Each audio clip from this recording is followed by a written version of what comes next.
Vegan side effect. Couldn't feel more guilt-free.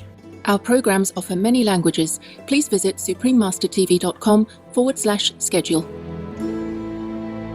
Explore the beautiful nature of Venezuela and experience the culture and the harmonious life between indigenous people and the environment. The Indigenous People of Venezuela, Guardians of the Land, Part 1 of 2.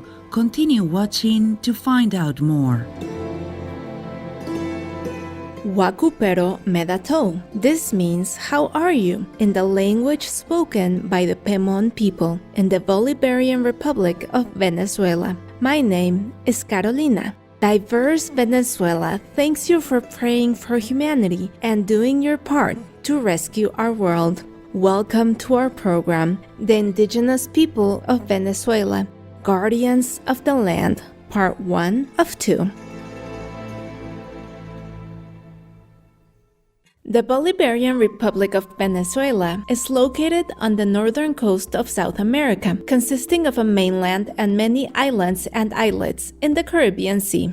It is bordered by Colombia to the west, Guyana to the east, Brazil to the south, and the islands of Trinidad and Tobago to the northwest. Caracas is the capital and largest city of Venezuela, which is the commercial and cultural center of the country, with Spanish being the official language of the region. Venezuela is an immigrant-based country consisting of 4 main ethnic groups. Around 52% of its population are from the Mestizo, a group with a mix of European, Amerindian, and African ancestries. 42% are of a European descent, 4% are of an African descent, and 2% population are native Venezuelans. Coro and its port and Ciudad Universitaria de Caracas are famous examples of Venezuelan immigration culture heritage, which is also listed as World Cultural Heritage by UNESCO in 1993 and 2000 respectively. Indigenous cultures are an important cultural treasure and heritage in Venezuela's long history. The earliest settlers of ancient Venezuela are generally believed to be Siberians who crossed the Bering Strait, connecting Russia and Alaska during the last glacial period about 23,000 years ago. Though separated into different groups today, DNA research by Harvard Medical School revealed a common ancestry. Their ancestors moved into North America and then later to Central and South America. Evidence shows that the earliest habitants of northwest Venezuela traces back more than 15,000 years ago. This research also discovered that the Amazon tribe's forefathers are closer to the indigenous people of New Guinea, the Andaman Islands in Australia, than the natives in America. The agriculture system of indigenous Venezuelan was established as early as the first millennium. By the end of the 15th century, an estimated 300,000 to 400,000 indigenous people inhabited the current Venezuela region. 3 larger cultures among them originated from 3 main linguistic families: Carib, Arawak, and Chibcha. The Carib tribes lived in the coastal area of the Atlantic Ocean in Venezuela, the inland mountain savanna plains, and the Amazon River areas. Various Arawak tribes were spread on the western plains along the Orinoco River. The Chibcha linguistic tribe, Timotecuica, was the most advanced society. They lived in the Andes and developed advanced agricultural techniques, including irrigation and terracing system. They also had skilled handcrafts, which can still be viewed in museums. The indigenous traditions experienced a period of serious decline from the 16th to 19th centuries. Today, there are 51 indigenous groups currently living in Venezuela, and 44 groups are officially recognized by the government. The largest groups include the Wayuu, Pemon, Warao, Yanomami, and Cariña peoples. There are almost 70 languages or dialects which are still spoken, but many are gradually disappearing. The Yanomami people are the most remote, who live in the deep Amazon, while many other groups are moving away to live in urban cities. The picturesque Canaima National Park, a UNESCO World Heritage Site, is home to the Pemon tribes. The Pemon means human being in their language. The park is unique in the world because of its geological features and the wide variety of ecosystems that range from savanna grasslands to tropical rainforests. Angel Falls is the world's tallest waterfall. La Gran Sabana in the park is the habitat of many South America's most famous and recognizable animals, such as the giant anteater, the giant armadillo, and the giant Amazon otter. The area has very steep mountains that look like large pillars soaring up to the clouds. The ancient belief of the Pemon people is Canaima, and they worship spirits that are related to shamanism, according to research from anthropology and ethnomusicology scholar Dr. Matthias Louis. The Pemon people teach their children through the oral telling of stories, and bilingual education at schools has been provided since 1979. The first dictionary of Pemon was published in 1943 by Father Cesario de Armellada, who also compiled their legends in his books, such as The Cocuyo and The Blackberry, a tale of the Pemon tribe, and The Tiger and the Crab, Cuento de la Tribu Pemon. Wise viewers, let's now pause for a moment to hear a brief message. We'll return shortly. Please stay tuned to Supreme Master Television. Vegan side effect, too many, all good.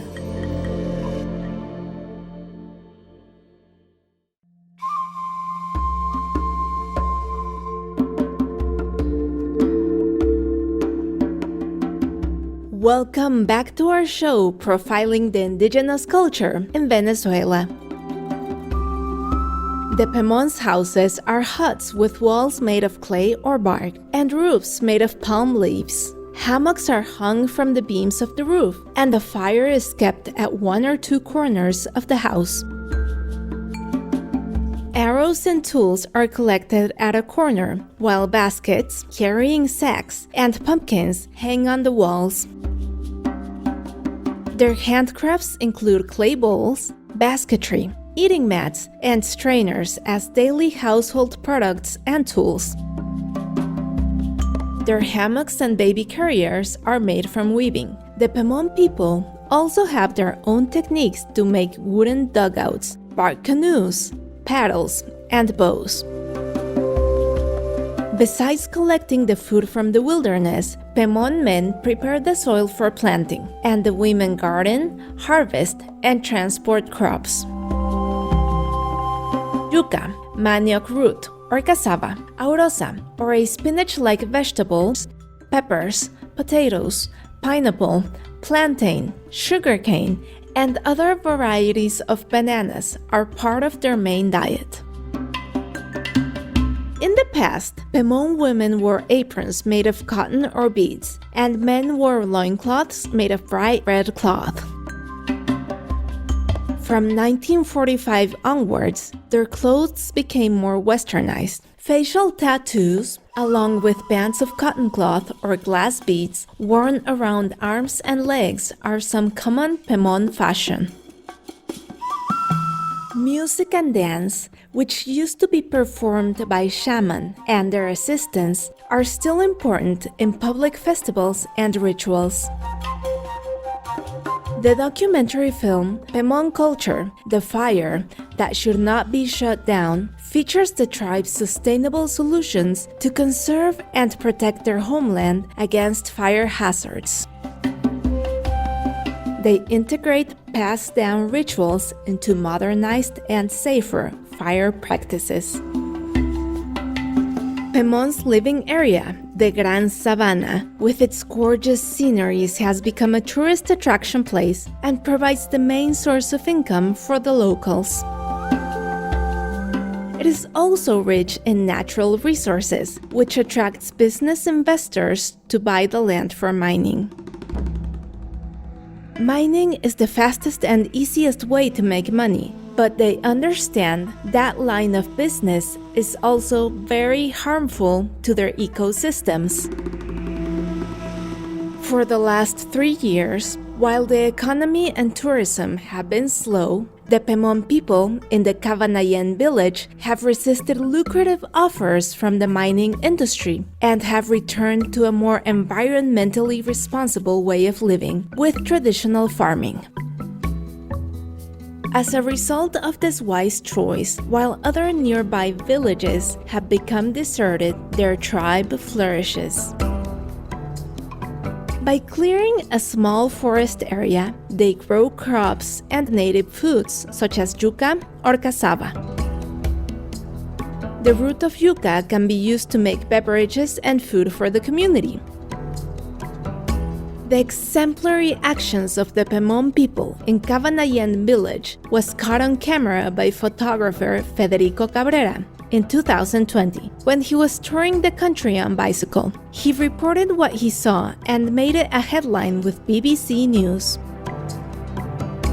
The traditional farming fosters teamwork in families and the community. By working together, they also reduce their carbon footprint on the planet. This keeps their spirits and optimism high, even through difficult times.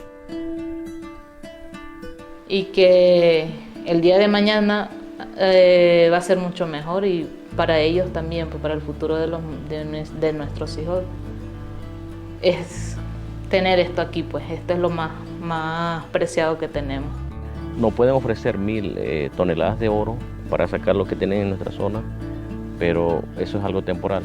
¿Qué queda para nuestros hijos? Nosotros decimos que es para nosotros aquí, para mi familia, siempre hemos tenido de que esta es nuestra mina, pues, el sitio donde estamos ubicados, y no perdemos las esperanzas de que esto va a mejorar. Pemon has shown a true environmentally sensible lifestyle and sets an outstanding example to the rest of the world. We hope everyone will have similar foresight in protecting our valuable planet and preserving the land for us and future generations.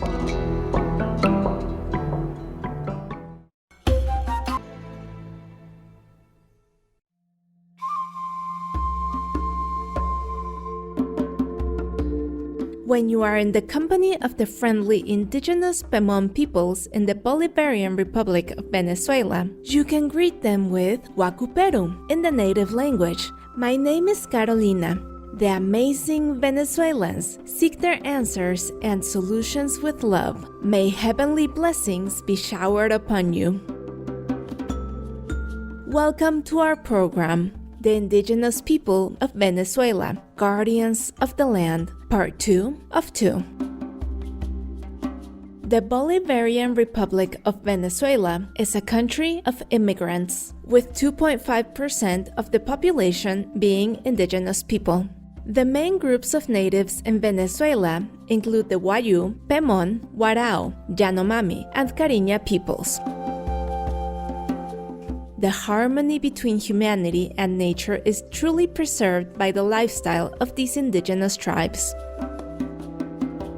In our last episode, we shared how the Pemon people in the Cabanayan village made a deliberate choice towards a more sustainable and socially responsible lifestyle by rejecting lucrative offers from mining companies that would destroy their land and return to traditional farming and sustainably sound way of life.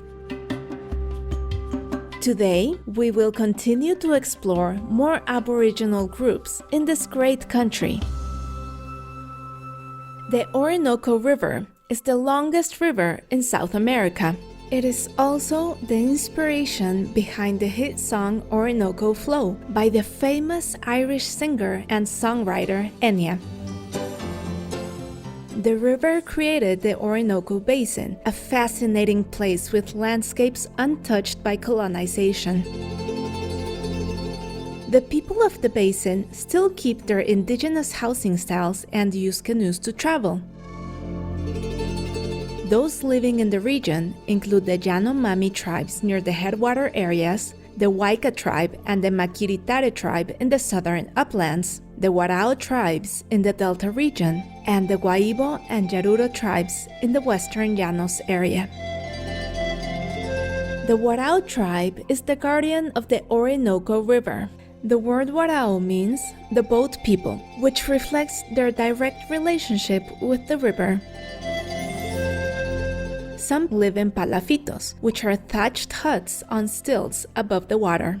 Because the palafitos resemble similar architectural features in Venice, the land was named Venezuela by the Spanish explorer Alonso de Ojeda, which means Little Venice. According to a local legend, the Warao people are the descendants of a heavenly being who fell to earth while hunting a bird. Perhaps because of this, the Waraos consider hunting a cultural taboo to this day. The Warao language is notable for its unusual object-subject-verb word order that has no comparison to any other language in the world. The Venezuelan film Gone with the River was filmed in Warao and performed by Waraos. The film features aspects of their culture and life along the Orinoco River and reveals the difficult choices they face, either continue with tradition or leave their beloved land for a modern education. The film was selected as the Venezuelan entry for the Best Foreign Language Film at the 88th Academy Awards in 2015 and premiered to the public at the Museum of Modern Art in New York in April 2017. West of the Orinoco River, in the Llanos region, are the Guaibo and Yaruro tribes. Los Llanos is a vast tropical grassland plain situated to the east of the Andes, which is home to a wide variety of species such as flamingos and the capybara, the world's largest rodent. The Guaibo tribe has an estimated population of 23,772 with their own language, but sadly, it is at risk of vanishing. Despite a 55% level of illiteracy among the tribe's people, the written form of Guaibo is still in use and can be found in local newspapers, dictionaries, and grammar books. They live in huts made of wild plantain leaves as well as yesenia and other palm leaves. The Guaibo are skilled in producing beautiful pottery, hammocks, grinding bowls, rafts, and clothing.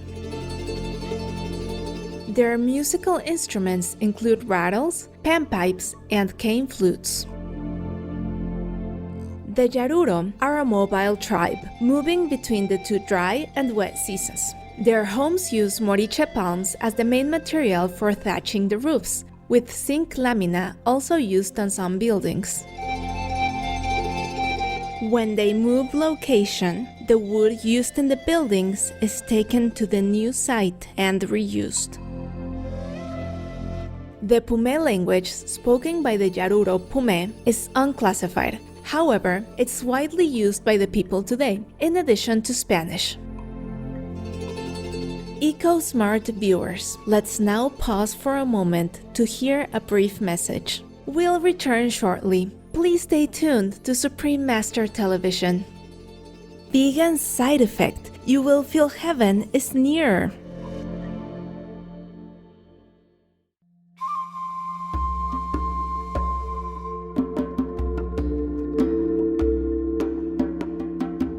Welcome back to our show, profiling the indigenous people and cultures of Venezuela.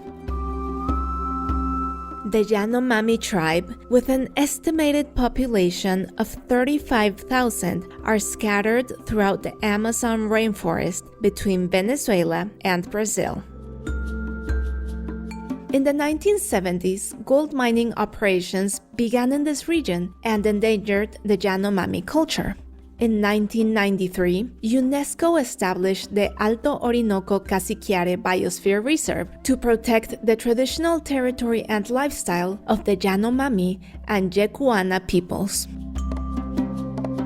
To preserve the region even further, tourism is also not permitted. The Yanomami tribe lives as a community under a large round-shaped shelter called chabonos, which is made from natural materials such as leaves, vines, and tree trunks. They decorate their bodies with feathers and flowers. They also engage in basic agriculture, with plantains and cassava serving as their main crops. Rituals such as celebrating a good harvest with a large feast is an essential part of tribal life. De los Roques archipelago consists of an estimated 350 islands north of the La Guaira port. In 1972, the Los Roques Archipelago National Park was created to protect this marine ecosystem of exceptional beauty consisting of coral reefs, mangroves, and seagrass beds. The park, covering 221,120 hectares or 546,399 acres, is the largest marine park in the Caribbean Sea. Los Roques is known for the soft and white sand, complemented with the turquoise blue water. Many of the islands are separated by shallow water, and visitors can even travel between them by foot. The Guajira Peninsula is a territory along the Caribbean coast known for a lively ecology. Deep tropical rainforests, an abundance in biodiversity, plentiful clean water, and plenty of fresh air.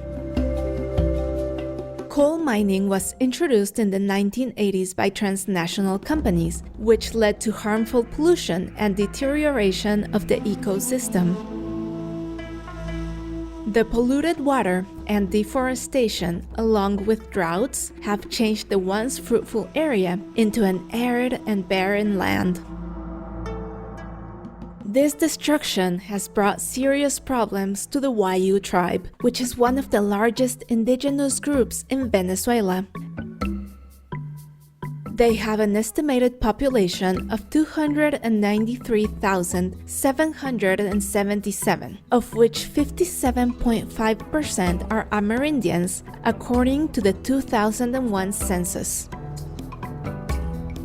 In 2015, the Wayuu people protested against the decree to open new mining explorations, and ultimately, these devastating activities were halted. The El Limón River in Venezuela is the main water source for the Wayuu tribes. Artificial ponds were developed to hold rainwater during the rainy season. The settlement ranches are made up of 5 or 6 farmhouses. A territory that contains many rancherias, often named after their mothers' last names, signify the matrilineal society of Wayuu. These places are generally rectangular or a semicircular shape, and the walls are traditionally made of guaro and dab of mud, hay, and dried cane, although modern construction now utilizes cement and other materials. Their native language is Wayunaiki, with most of the younger generations also speaking fluent Spanish. Wayu people have traditional crafts, such as making a variety of styles of bags or mochilas. A susu is a backpack 20 to 30 centimeters wide and 35 centimeters high, used to store personal and work items, and are decorated with patterns inspired by nature and Wayu culture. The Wayu women have inherited a strong weaving tradition from their ancestors who, according to legend, learned it from a mythical spider called Walekeru. The spider taught them the art of crochet, which they use today, to make hammocks, belts, shoes, bracelets, and bags. Traditionally, natural fibers such as cotton were used for weaving, and other plant-based materials were used for dyeing. Wayu women wear a traditional colorful manta with the symbol of their clan on it, and men wear loincloths and headwear decorated with feathers. Wayu music is performed in meetings, celebrations, and mourning rituals during funerals. La Yona is a traditional Wayu dance with movements inspired by birds and animals. The dances are performed to thank the god of rain and to solidify the community's spirit. We thank the indigenous people of Venezuela for showing us how to maintain harmony between humanity and nature. Their cultures serve as a reminder tool to protect and value our living space for now and for future generations to come. Benevolent viewers, we hope you have enjoyed our program today, The Indigenous People of Venezuela, Guardians of the Land, Part 2 of 2.